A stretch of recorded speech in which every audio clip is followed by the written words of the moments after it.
Hello everybody, welcome back. So we'll revisit Bitcoin, but before we do that, let's just have a quick look at the Dixie. Not that, to be honest with you, the Dixie I mean, the bulls have basically got, back in the Dixie. I mean, for obvious reasons. Everybody's now talking about tapering, so I won't bore you to death. It would appear that is now the most popular thing to talk about. Tapering this, tapering that. Well, I can't speak for other channels, but I've been talking about it for a little while, to be fair. But, with the tapering in mind, I mean, that just basically adds a fundamental bullish case to the dollar until something else happens, really. But on the 4-hourly, we are getting signs of rejection on this 200 moving average. Because the dollar is not a crypto, basically, and it's slow moving, we would expect more support resistances around simple moving averages rather than exponentials. Exponentials are, for me, are much better with crypto, but not so much with the old Dixie, right? And same with stocks and things like that. It depends on how fast something moves, to be honest with you, how volatile, how crazy it moves, to whether or not you use exponentials or simples. And we can see here that we had a little ride up on this 200 exponential. Now we've got a bit of a downwards curve. This is just the 4-hourly, by the way, and we're getting rejections from it from the most part, below most moving averages on the 4-hourly. The 4-hourly is turning up, though, on the money flow index. On the RSI, we've got bullish divergence from back down here as well, which you could argue played out to the tune of this rally, but fading to make a new high. But if we go to a daily, we can see that it's still very much consistent with your overall with the overall consolidation vibe after this last big push up. So consolidating between as low as I'd say 45.6. And obviously the breakout would be around 46.7, we'll call it.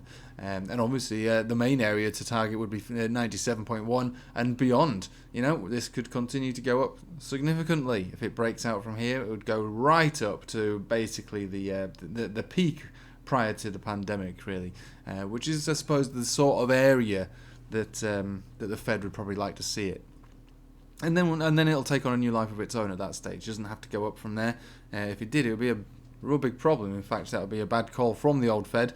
But every second that we're above, I'd call it 96.1, really. If we get above there, then yeah, I'm in favour of this continuing to go up.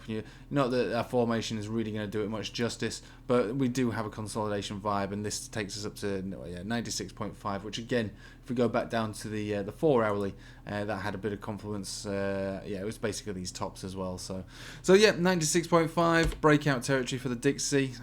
Still relatively undecided as to which way it wants to go, but it is looking like a consolidation at this stage, and with the bullish fundamentals in play, does favour some more upside. Doesn't have to happen today, but it could really happen at any point, to be honest. But for the moment, we are gaining support around here and rejection on the 4-hourly 200 exponential. So bear all of that in mind. Bear all of this in mind. It's undecided, but that's very much in line with the consolidation. Is it going to drop off or is it going to break out? The breakout is more likely given the bullish scenario. So we've spoken about the Dixie, so that does. It does make it harder for Bitcoin to break out, or make at least significant runs or rallies with an ever-increasing dollar strength. And like I say, if that is the nature of what we're talking about here. That is basically it. That's part of the main issue, really. It's not the be-all and end-all. There's all kinds of intricate economic reasons to a strong dollar and tapering that I won't bore you to death with. We're just here to look at the charts. If you want to learn about fundamentals of the economy, then you might as well get started now. It's going to take a little while. Right, so breaking down once again from the top of this Bollinger Band zone. So we reached up to the top of it. This is a very small range. The bottom of the Bollinger Band coming in at that major support level, which is mid-40s, right? So it wouldn't surprise me at all if we revisit that from there, and then we try to move up to at least the top side of this descending channel that we're in. Again, if we think about what we're looking at here, we've got a descending channel that we've spoken about, and within this descending channel we've got a descending triangle, right? So if you think about this as a formation to be broken, it could go either way. That's one thing to look for, and we'll be talking about candle body closures. I think closures in this case on a 4-hourly would be fine to expect continuation either up or down. But again, this is a downwards formation, you know, so the descending triangle has more chance of breaking down than up. But overall, a descending channel, once broken out from, is usually pretty bullish, and we go for a reversal from there, or at least a decent pump from there. At the moment, there's not really any signs of either of it breaking either way. For the moment, since this area here, we've not tested this descending channel, so we can expect, you know, it to come down. That would again be down to the upper 30s if it were to do it today, tomorrow, the next week. Maybe, what day are we at? Maybe not next week, actually, to be honest with you. But yeah, if we can do that this week, then that would mark a very significant place to go long from. Very, very significant, and really good risk to reward. Just even if it was just based on the channel itself. So let's just say we came down here, you know, towards this bottom zone here, 36,500. We managed to tap this channel once again. Then we could take ourselves up, and that'd be a nice little position. Again, I'm not promoting the use of derivatives, but you know, when we're dealing with a range like this, you know, these are, if you have got the opportunity to do those sort of things, these are nice little moves. There'll be a 14% move, roughly speaking, or at least a 10. Right, so that is the situation. A recap from this morning's video. I was thinking that yeah, we should see some more upside today, and to be honest with you, I still think we will. We just need to see what reaction we have when we come down to this area here. And again, it's not the be-all and end-all. I mean, if we're thinking about other certain signals that we see here, we're still playing out this overall short position that was taken from the Ichimoku cloud over here on a 4-hourly. That is still, actually no, that ended 8 hours ago, or just less than 8 hours ago. So that short signal has ended. Actually, that's great, or at least that's been, we've been told to get out of that short position if anyone would have taken it anyway. So that's showing slowing momentum of downward pressure. So there's only so far that this is likely to go down if we were to break down below here anyway. Let's just say we came down to 35, it's a 13% drop. The risk to reward, I reckon, is relatively decent even at these levels, which is why I picked it up on that 40,600 zone. That was my last buy for Bitcoin. If we did come back down to the bottom of the range, I would definitely buy some more, just because it would be below where I think is an acceptable place to buy it. Plus, I've got a relatively good feeling about the way that this is panning out, and you know, there's only so far it can go based on its own chart. Now, obviously, if there are other fundamental reasons why it should go down further, you know, things being said by the Fed, which I believe are in the pipeline any minute, really, then yeah, that's different, and that's why we look at the Dixie prior to all of this. But because the Dixie and Bitcoin are both basically toying with the idea of either breaking down or reversing, you know, both of them are basically, you know, looking like their momentum is slowly fizzling out slowly, but it doesn't mean that it can't continue. So it is in many ways a wait and see, watch and sit on the sidelines for those derivative traders, unless you're wanting to play this formation. There is a lot of uncertainty, I'd say, just generally within both charts at the moment. It would appear that both of them are losing momentum to their current trajectory, but it doesn't mean that there can't be one little stab down first for Bitcoin, and another big stab, well, little to big stab back up for the Dixie. We've got our death cross now, and we spoke about this morning. The death cross over here, we got a one over here, which basically marked essentially the bottom. So rather than a continuation of a trend, it was such a lagging indicator that basically the low had already been put in on this wick a day or two before the cross took place, and we came down to print a double bottom before we actually sparked our reversal. So you know, it is really a matter of waiting and seeing. I'm okay to pick up Bitcoin like I did a couple of days ago around the 40,600 zone, and pick up some of these ultra wrecked altcoins as well, just for the long haul. But when it comes to immediate term time frame stuff, I think it is a matter of support and resistance, and that's about as much as you can gain from Bitcoin at the moment. We're still playing out the bullish divergence on the 4-hourly, the hourly, the 2-hourly, and even the 6-hourly, just nothing above that yet.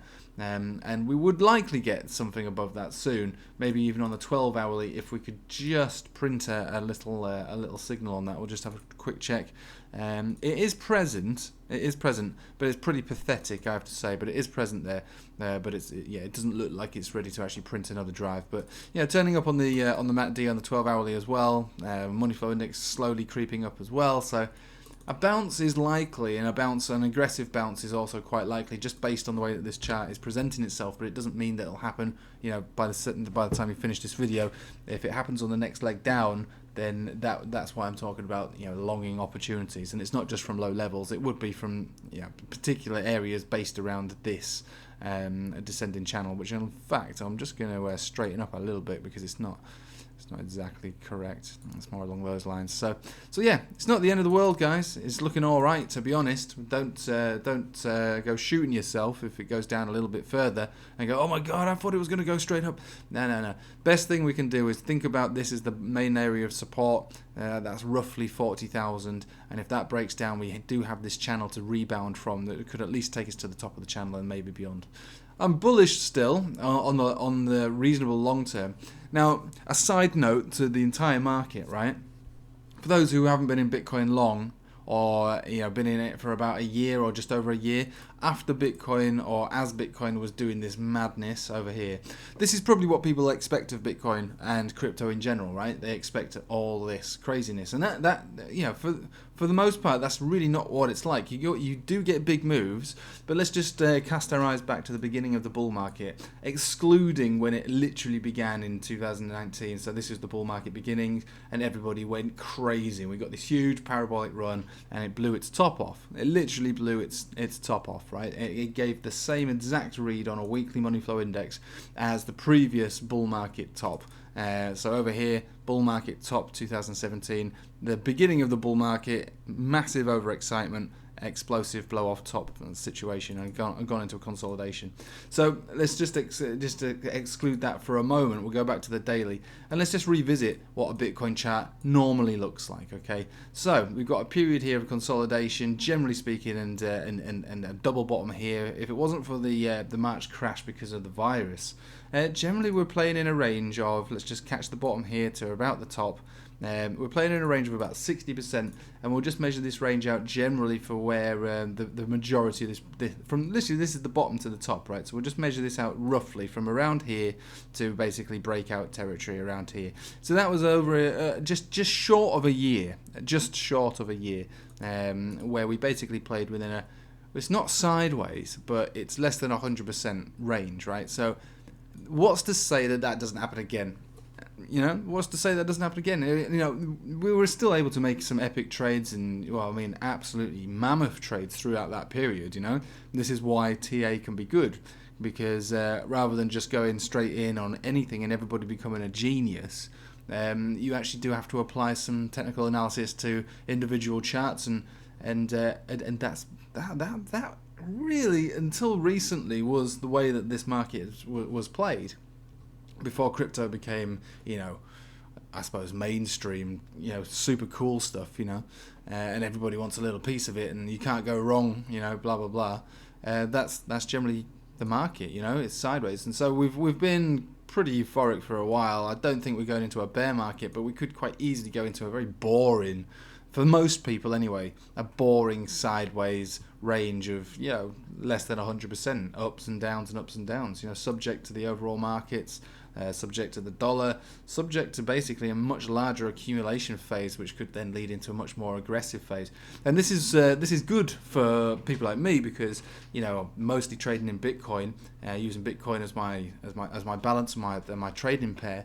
The idea for me is to really just accumulate as much Bitcoin as possible. So if we can go sideways, for let's just say a 6-month period, that's actually pretty good, not just for trading, but also for the use of trading bots. I'm going to talk about trading bots a bit more over the next couple of weeks. Once my kids are back at school, once we've all tested negative for this virus that we obviously have, but it's just the only thing it's doing is caging us in our house. But bots might be a really appropriate way to deal with this market, especially if you get a 6-month sideways trajectory with certain altcoins that are looking particularly flat. If you can get yourself a sideways trajectory, you can basically leave some trading bots going for an inordinate amount of time, and then just enjoy the rally when it takes place. If anyone remembers my channel from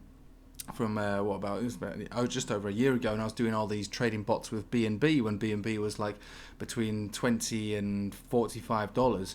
I was accumulating at least 2 a day generally using those trading bots, and then You know, look what happened to BNB. So that could be the same scenario as what takes place with Bitcoin. We could be going in a sideways trajectory for a prolonged period of time. I'm just going to give you an idea, basically, what this might mean, right? So if we have a grid of, let's just say, I don't know, this size, right? So we have a grid of this size from about 40,000 to about 50 to 60,000, and you had a trading bot basically running throughout this, buying, selling all the way down until it finally breaks out, accumulating you Bitcoin throughout the process. By the end of that boring 6-month period, you're gonna be glad that you sat back and chilled out and allowed the bots to do the trading for you. And this is in what could be most likely, you know, I'm not going to call it the worst case scenario. The best case scenario is that we go straight into the bull run and go, "Oi!" But, you know, given the fact that I've been around for long enough to recognize that sometimes Bitcoin can actually just do this, you know, and that's perfectly all right. You got to be in it for the long haul, and sometimes there's opportunities in sideways markets that people don't recognize, and bots are definitely one of them. So let's just think about that and what that could mean for a market like this. And a situation like that, which for most people would be boring, but for, you know, people like me that, you know, have other ways to trade outside of the standard buy low, sell high, you know, scalping a market when you're sideways, really, you could allow the bots to do that. Anyway, I've gone off on one about bots, but if you are interested in all of that, then join my Telegram. I've got a whole load of people trading bots on there. It used to be more popular than it was before we went parabolic, you know, because bots aren't as great, you know, in a parabolic move. That's when you want to be doing mainly spot trading, but in sideways markets like it used to be, they're really, really good. They're amazing. So join the Telegram, and I've got some. I'll leave. There's a playlist actually I've got on my channel about using bots and the best way to deal with them and stuff like that. Anyway, I'll leave it with you there, but thanks for watching. Let's see what kind of reaction we have around this zone, and if it's a positive one, or potentially a breakdown to the area where I myself would probably look at going long. And I'm just literally just drawing on the screen now, so don't get excited because I've just moved that up to 60,000. We are looking to basically play this channel until it breaks out one way or another. Right, thanks for watching. I hope you have a nice day, guys. Take it easy.